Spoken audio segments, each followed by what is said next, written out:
We're in a very competitive marketplace.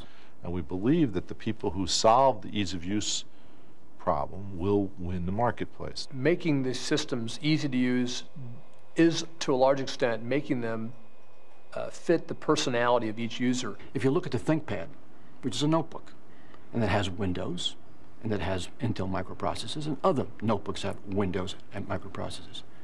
But people are craving the IBM Thinkpad. Why?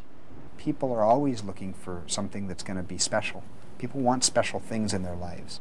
So what we try to do in a relatively simple object, this box, is to give it a form that, though being as simple as possible, somehow gives you an emotion. First of all, this struck point, as you know, Tetsuya is embedded this idea. We went to Japan to show them some analysis and explain to them that this thing actually outperforms trackballs and mice. I touched by myself in my office. Ikeda put his finger on this thing, and he picked it up and he said, "Look, see that groove in my finger? This thing hurts." And we did some experiment with customers, and I concluded we gotta have new one. And he said he had if we wanted to get into the product, we had 1 week. Ted tried to find another material. We tried all sorts of things. In the end, we found some eraser. We cut the eraser and put it, and we touch it. Feel very good. And making this thing have a little bit bigger, gooier, it mushes around the finger, it feels more comfortable, and we thought it'd make things worse. It actually made the performance better. And I might say it also looks nice. We wanted people to actually say it's cool to own a ThinkPad, and we've actually had a number of customers say that they think their IBM is cool. I mean, the number one thing we have going for us is the IBM brand. To the average consumer, IBM means computing. Well, the most important thing everybody's got to remember is that we called it the IBM Personal Computer Company. We didn't call it the Comismo Personal Computer Company. We want to take advantage of that and the actual expertise we do have. We're so good at the technical side, we can make a computer second nature, we can make a computer more useful. And that's going to increase the value to that consumer. But people say, are you computer literate? We got to change it around. Is the product human literate? the recurrent laryngeal nerve. This is very new. You can dictate anything and have it come out. And you can correct it on screen. Grooved and preserved throughout. I would come out of the operating room, enter directly into this dictation unit, pick up the headset, dictate the operative findings while they're very fresh in my mind, and have a completed, correct operative report done and printed while the patient is still in the recovery room. Technology for technology's sake has no value.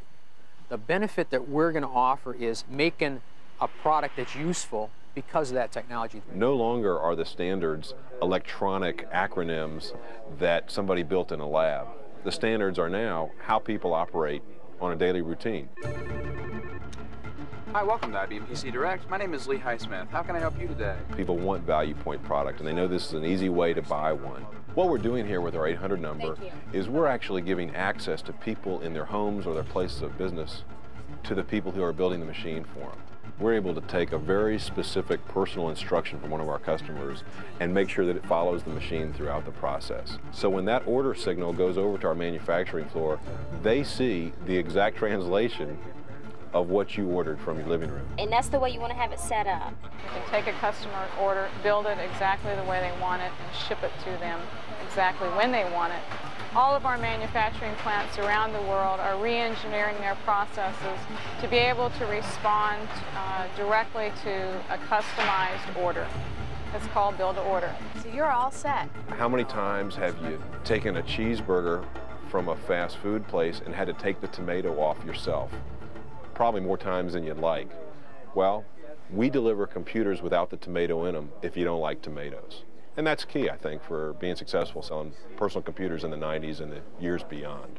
Natural computing, in my view, is about making it possible for people to interact with problems that they want to interact with, not interact with tools that they have to learn. The consumer says, look, I've got all this stuff, I don't know how to use it. If you can design something in a way that it's immediately obvious that this control does something, then you don't need to tell somebody how to do it. We ship products that have more pounds of documentation than pounds of product. I don't like to read manuals at all. You don't need to read the manual.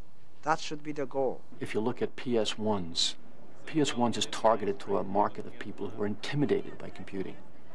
So we have to create for them an out-of-box experience, which is comfortable, intuitive.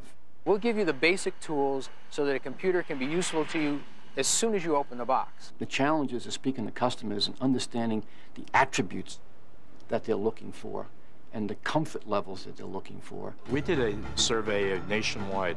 We wanted to see what it was, what kinds of new features, what kinds of things that computer manufacturers could do that would make the non-user become a user of a computer or make the current user become even more of a user of the computer. They want the thing to be as automatic as possible. They don't want it in any way to make you nervous. They want it to be as easy as conversing with the person next to you. They want that machine to be a friend as opposed to a machine. Just having to attach those cables gets them very nervous. So this is a simulation of how people can share information wirelessly, completely untethered, as you see. This machine in this demonstration is actually running an application which is resident on the hard file in this machine. What you see is an infrared transceiver. Each of these has one in a PCMCI slot. And they're all communicating simultaneously through this transceiver. You could do this to have an ad hoc meeting, to share information with another server in another part of the room, and just instantly connect into the infrastructure wherever you happen to be. They want to have oodles and oodles of memory. By the end of next year, we'll see up to 1 gigabyte of mass storage available in platforms the size of a notebook computer. That it would store things automatically. Well, what Rapid Resume does is with a touch of a button, it allows you to go out of your machine, come back to your machine, touch another button, one button, and you're back where you wanted it to be. They don't want it in any way to hurt your eyes. It has been shown that people really appreciate the size of a screen. Being able to have over 10 inches is very much more useful than you might imagine. Ultimately, what you really want to carry around is the screen. Maybe you talk to it, maybe you write on it, maybe you type on it, but the screen is the key thing that you really want to interact with. They want to be able to upgrade much easier fashion, where maybe you just stick something into the back. The biggest concern a consumer has is they're buying an obsolete machine. What we want to say is, we've got things in there that are going to grow not only with you, but ahead of you, and you don't have obsolescence. Don't worry about obsolescence, we'll take care of you. That it would turn on when you told it to turn on. That it would turn off when you tell it to turn off. 10 years ago, if you would have said, yes, you're going to be able to talk to your computer and have it do whatever you want, they would have said, that's fine, Star Trek has it, but I don't believe you. Domo arigatou gozaimasu. Merci beaucoup.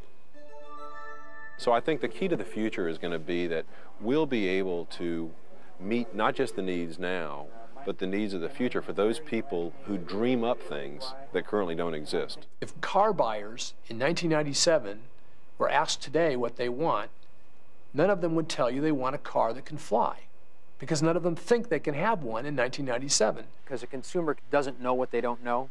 So the challenge upon our engineering teams, on our marketing teams, on our manufacturing teams, and everyone else in the PC company is to make sure that we deal on the value side of the equation. And value is something we say a lot about, but it's got to be very, very clear as to who the final arbiter of value is. And that's the customer. It's what the customer sees and what the customer will pay for. When you put as many computers into the home as we're going to do in 1994, or as many computer devices that people carry around in their briefcase or in their pocketbook or in their inside pocket, they're going to want those devices to be intuitive. They're not going to want to go to 40 hours of class to learn how to do their, use their computer the way corporate users did in the past. We have the opportunity to operate within the IBM Corporation as a small entrepreneurial set of little companies, these brand teams, but at the same time have the ability to buy in the IBM technology store. We have technical leadership. We have the kinds of development efforts that our competitors really don't have. Once we start running, start getting this business, we should not stop. Keep running.